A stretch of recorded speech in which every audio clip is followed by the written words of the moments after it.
সম্মানিত দিনদার বন্ধুরা, সূরাতুল লাহবি মাক্কিয়াহ, যে ভুল করলে আপনাদের নামাজ নষ্ট হয়ে যাবে, আজকে আমরা তা সহি শুদ্ধ করে শিখব।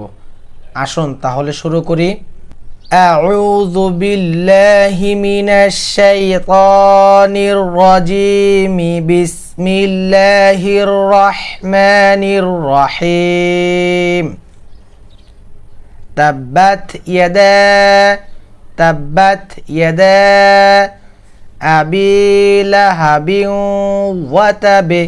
খেয়াল করুন, আবি লাহাবিউ, নুন সাকিন বা তানবিনের পর যদি ইয়া মিম ওয়াও নুন আসে, আমরা তখন গুন্না করব। এটা হচ্ছে ঈদগামে বাগুন্না, নাম হচ্ছে ঈদগামে বাগুন্না।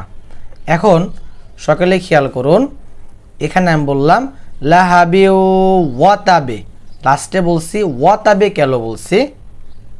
আমি বলছি হচ্ছে বা হচ্ছে কলকলার শব্দ, এই জন্য দেখেন এখানে একটি তীর চিহ্ন দিয়ে দিচ্ছে, মানে এই তীর চিহ্নটা হচ্ছে নিচের দিকে। ওয়া তাবে, এখানে যদি কেউ বলে ওয়া তাব, তাহলে আপনাদের নামাজ নষ্ট হয়ে যাবে। খেয়াল করে পড়তে হবে। তাব্বাত ইয়াদা আবি লাহাবিন ওয়া তাব। আবার বলুন, তাব্বাত ইয়াদা আবি লাহাবিন ওয়া তাব। তাব্বাত ইয়াদা আবি লাহাবিন ওয়া তাব। মা আগনা, আগ বলছি কেন? গয়ন হচ্ছে মোটা শব্দ, সকলে মোটা করে উচ্চারণ করবেন। মা আগনা আনহু মালুহু ওয়া মা কাসাবে, ওয়া মা কাসাবে। আবার বলুন, মা, এখানে টান দিবেন 3 আলিফ পরিমাণে। মা আগনা আনহু মালুহু ওয়া মা কাসাবে। এখানেও বলছি কাসাবে, কারণ দেখেন এখানে কিন্তু একটা তীর চিহ্ন আছে, সকলে খেয়াল রাখতে হবে। কফ, ত, বা, জিম, দাল, এই 5টি হরফ হচ্ছে কলকলার শব্দ। মা আগনা আনহু মালুহু ওয়া মা কাসাবে।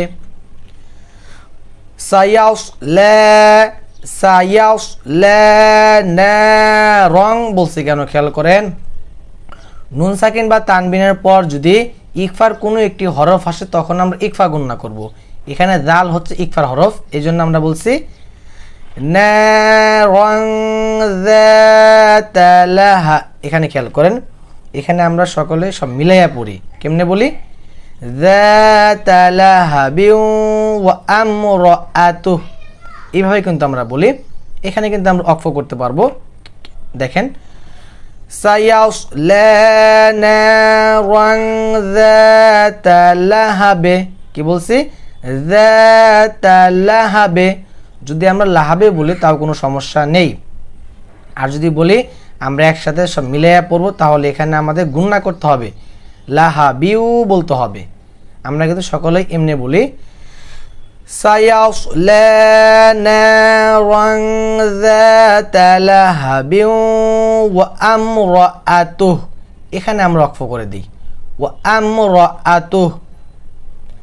হাম্মালাতাল হাতাব, এখানে আমরা ভুলটা করি, হাম্মালাতল বলে ফেলি। কি হবে? হাম্মালাতাল হাতাব, হাম্মালাতাল হাতাব। ফি জিদিহা হাবিলুম, হাবে বলছি কেন? বা হচ্ছে কলকলার শব্দ। হাবিলুম মিন মাসাদে, ফি জিদিহা হাবিলুম মিন মাসাদে। সম্মানিত বন্ধুরা, সকলে এইভাবে সূরা শিখবেন। সম্মানিত বন্ধুরা, আজকের মতো ভিডিওটি এ পর্যন্তই। আল্লাহ হাফেজ।